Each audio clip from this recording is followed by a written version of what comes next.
Here we are then. Welcome to Hamburg, people.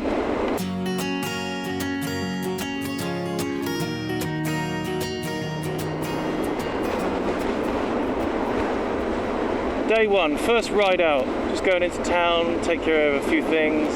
And I'm going to start with a bit of a saying, really.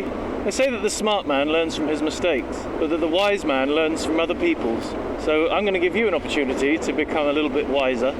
If you've spent 7 hours riding in the rain, and then when you get home, everything is wet, don't do what I did and leave your gloves in your helmet overnight. They don't dry very well in there.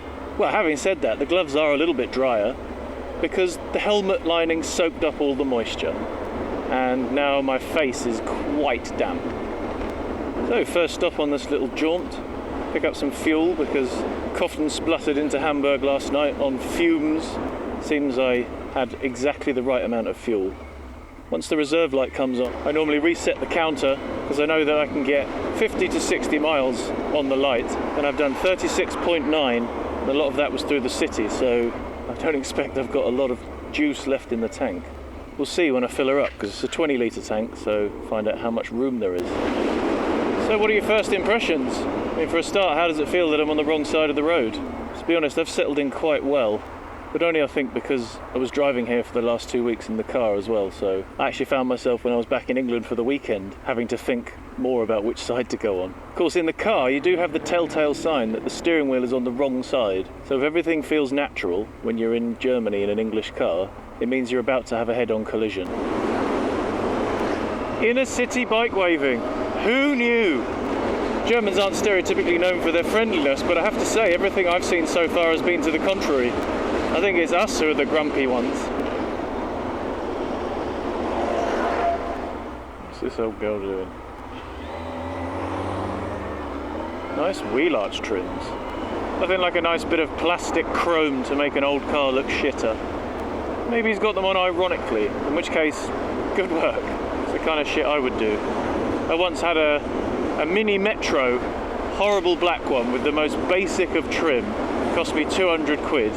And I fitted one of those Knight Rider lights on the front dashboard. It was bloody brilliant. Bloody hell. Is that running on coal? Oh, these gloves are still damp as well. Yesterday was the wettest day. A lot of my clothes in my panniers were wet as well. So, news for you, Oxford. The waterproof covers for your first time soft panniers, it ain't waterproof.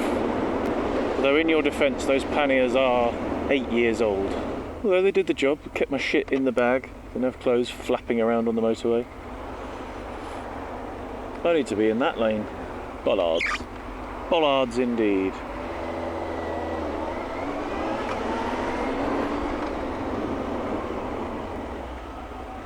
It's green, love. Be very wary as well, because even though the light says green to turn right, pedestrians quite often can still cross, so you can't go herring into right-hand bends over here. Safe in the knowledge that pedestrians are standing obediently, which actually Germans really do. Yeah, do. If there's a red crossing light, they're not crossing, even if the road's empty. I mean, I've come over here with London mentality still, crossing whenever there's a gap, and I think potentially I can get in trouble for that. So already on the cards, I'm feeling a whistle-stop tour of Hamburg video in the near future. I'm going to give you like a first week diary kind of setup, of which of course this is day one. So the question now is, where can I park a motorbike? It looks like over there, with all those other motorbikes. How cool. So I'm just going to ride headlong onto this pedestrianised area, park my bike on the square. I like this city already, but it just gets better. Your song, and we're in. I'll leave the handbrake on. There we go. Look at that, Zephyr.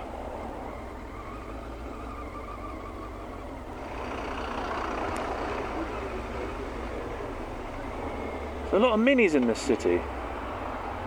Proper minis. None of that BMW nonsense. Proper old English minis, the ones that break down every day. My old mini was called Kenny, because it was orangey red and it died on a weekly basis. Oh my god, they killed Kenny! You bastards! A child seat in the back of an A4 convertible. Because who says you can't have a child and a midlife crisis at the same time? So much roadworks in this city. It's crazy.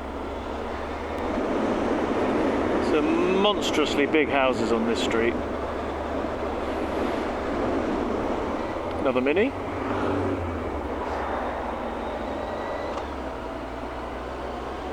It's pretty blatant phone use there.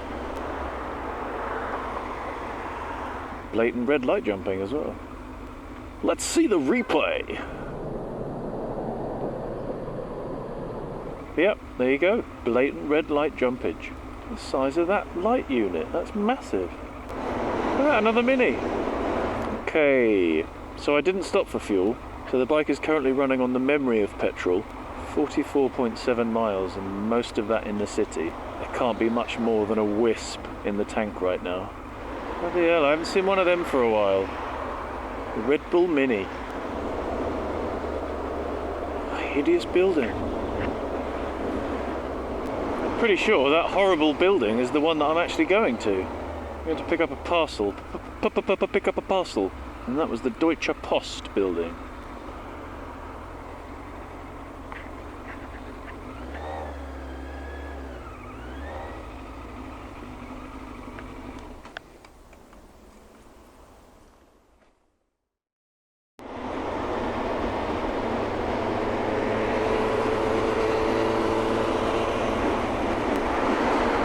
Here we have a Hamburg biker in his natural habitat.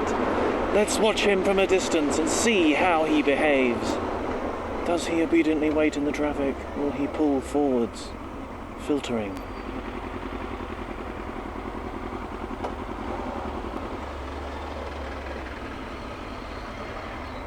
So, two bikers here, in a queue of traffic, neither of them filtering. Doesn't bode well for the filtering legality issue, does it? Both with tinted visors on though, so you giveth, you taketh away, it would seem.